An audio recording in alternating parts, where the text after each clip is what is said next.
ভূতের ভয়ে ঘুম থেকে আর কি উঠতে আজকে দেরি হয়ে গেছে।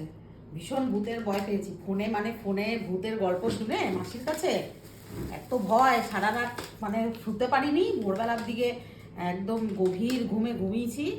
তারপরে তোমার ঘুম থেকে উঠতে একদম দেরি হয়ে গেছে। 9:30 মতন বেজে গেছে ঘুম থেকে উঠতে। ভূতের স্টোরিটা বলো একটু। ভূতের স্টোরিটা বলবো, যদি তোমরা জানতে চাও তাহলে কমেন্ট করো যে হ্যাঁ দিদি ভূতের গল্পটা শেয়ার করো। এটা সত্যি, এটা কোনো গল্প নয়। এটা বহুবার আমি শুনেছি, কিন্তু একদম এবারে একদম মানে নিজেদের লোক আমাদের দেখেছে। তো সেই ঘটনাটা কালকে ফোনে শুনতে শুনতে মানে ঘুম, সবাই গুগুলও ভয় পেয়েছে, আমিও ভয় পেয়েছি। রাত্রেবেলায় 12টার সময় ফোনে গল্প শুনছি, দিয়ে উঠতে দেরি হয়ে গেছে। খাবার কিছু বানাতে পারিনি, মনা বেরিয়ে যাবে। তো জল খাবার এখন বানাবো না রান্না করব, তাই গুগুলকে দিয়ে নিয়ে আসা করালাম খাবার। এই আমাদের এখানে ওই স্টলে বসে গরম গরম, একদম গরম কচুরি। এই দেখো একদম গরম, 5 টাকা করে পিস নেয়। আবার সাংঘাতিক ভূতের এই মানে ভূতের গল্পটার বহু মানে গল্প আছে, সবাই অনেকে অনেকে বহু মানুষ দেখেছে শুনেছে।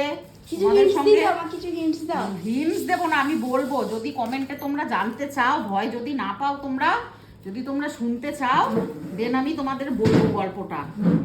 মানে এটা খুবই ভয় না পাও তাহলে কমেন্ট করবে, তাহলে তোমাদের আমি বলবো। বাবারে প্রচুর ভয়। রাত 2টার সময় যদি কেউ নিজের সামনে ভূত দেখে বলবো সেটা সত্যিকারের। এটা বাবারে বাবা খুবই ভয়ঙ্কর একটা ঘটনা। তো যাই হোক, এটা হলো আমাদের ব্রেকফাস্ট আজকে।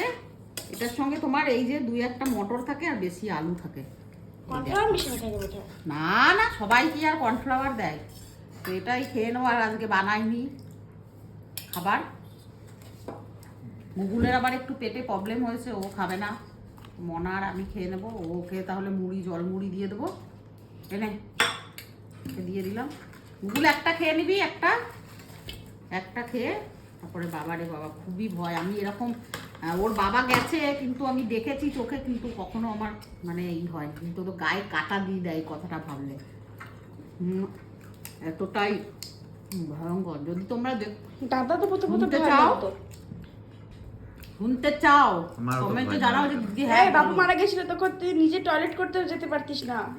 ওটা যেতে পারতো না সেই জন্য না, একা একা তখন ছাড়তে নেই, সঙ্গে করে কাউকে থাকতে হয়। এবার ও তো সব কাজকর্ম করেছে না, কিন্তু তো বাপির জন্য কখনো আমাদের ঘরে কখনো ওর কোনো দোষই পায়নি। আমাদের ওর বাবার কোনো দোষই পায়নি, এক পোয়াও দোষ পায়নি। এত মানে ও যে তিথিটাতে গেছে না, এত সুন্দর তিথি, মানে সেটা তোমাদের আমি বলে বোঝাতে পারবো না। ব্রাহ্মণ শুদ্ধ বলেছে, এত সুন্দর তিথি লগ্ন খ্যান, দারুণ সময় গিয়েছে ও। তাই জন্যই ও আর মানে ভগবানের কাছে সোজা পৌঁছেছে। মানুষটা তো ভালো ছিল না, টুকার এক ফোঁটা দেবো না। ওর কর্মতেই ওর নাম কামিয়ে গেছে। আজকে সবাই ওর মুখে মুখে সবার নাম। আমি খেয়ে তারপরে রান্না করে যাবো সোজা। দেখেছিলাম ভূত আছে কিনা সত্যি, এটা মানে গল্প ভূত আছে না গল্প এটা জানি না, কিন্তু সত্যি মানুষের যেটা দেখে বলে শোনে আছে তো নিশ্চয়ই কিছু না কিছু তো স্পিরিট বলে তো কিছু জিনিস আছেই, না হলে লোকে কেন এত করে, তাই না? কিন্তু তবুও কিছুটা অন্ধবিশ্বাস, কিছুটা বিশ্বাস, কিন্তু অনেকে দেখেছে। আমিও যে খুব মানে ভয় পাইনি কোনো সময় এরকম নয়। নারকেল গাছ দেখে মা একবার ভয় পেয়ে গেছিল। জীবনে আমারও জীবনে এরকম ভৌতিক কিছু ঘটনা ঘটেছে যখন বাইরে পড়াশোনা করতাম, বসিরহাটে ছিলাম। এটাও আছে ঘটনা, কিন্তু বলি না আসলে। ভয় তো লাগে শুনলে পরে, ভাই ভয় আছে। আজ রান্না হবে ডিম। আজকে ডিম একদম সকালে উঠে সিদ্ধ বসিয়েছি। প্রত্যেক দিন মাছ খেয়ে খেয়ে মুখটা এড়িয়ে যাচ্ছে না। আজকে গুড়ি আলুর সঙ্গে ডিম দিয়ে আলুর দম। ডিম দিয়ে আলুর দম?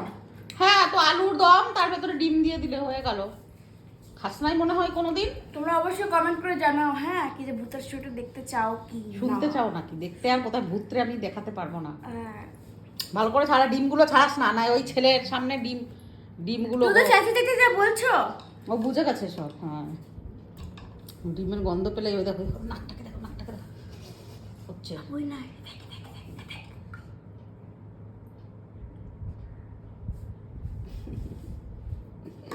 রাগ দেখাস না ওকে। আমি চললাম। এই দেখো তরকারি খাবে না কেউ, ফেলা যাবে তরকারি।